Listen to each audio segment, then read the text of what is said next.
রান্না করব ভোলা মাছ, এই জন্য আমি নুন হলুদ মাখিয়ে রেখেছি ভোলা মাছের গায়ে। এবার আমি রান্নাটা শুরু করব। কড়াই বসিয়েছি, তেল গরম হয়ে গেছে। এবার আমি মাছগুলো ভেজে নেব। মাছগুলো আমি হালকা লাল লাল ভেজে নেব। মাছগুলো ভাজা হয়ে গেছে, আমি এবার তুলে নেব। আমি বাকি মাছগুলো রয়েছে এগুলো ভেজে নেব।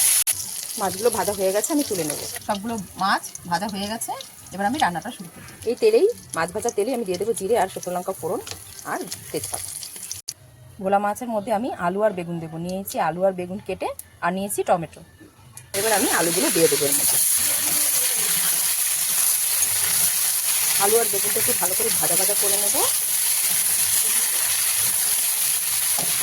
এবার এখানে দিয়ে দেবো 1 চামচ হলুদ গুঁড়ো, দিয়ে দেবো 1 চামচ লঙ্কার গুঁড়ো, দিয়ে দেবো স্বাদ মতন নুন।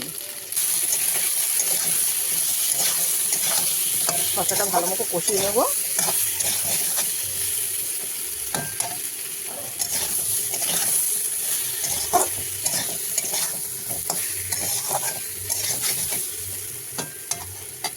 এবার এখানে মশলা কষা হয়ে গেছে, এবার আমি দিয়ে দেবো জল।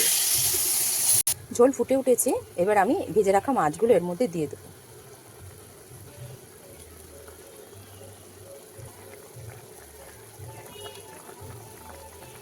দিয়ে দেবো গোটা কাঁচা লঙ্কা আর দেবো ভাজা জিরে গুঁড়ো। ব্যাস, এবার আমি একটু ঢাকা দিয়ে রান্না করব।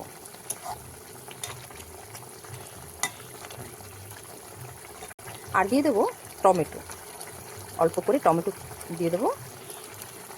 এবার ঢাকা দিয়ে একটু রান্না করবো আমি কিছুক্ষণ। মাছের ঝোল আমার একদম রেডি, এবার আমি নামিয়ে নেব।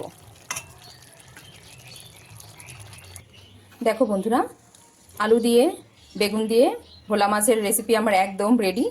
দেখে নেওয়ার ফাইনাল লুক কীরকম হয়েছে। ভালো লাগলে লাইক, কমেন্ট, শেয়ার আর সাবস্ক্রাইব করে আমার পাশে থাকবেন বন্ধুরা। দেখা হচ্ছে অন্য একটি রেসিপির সঙ্গে। ধন্যবাদ।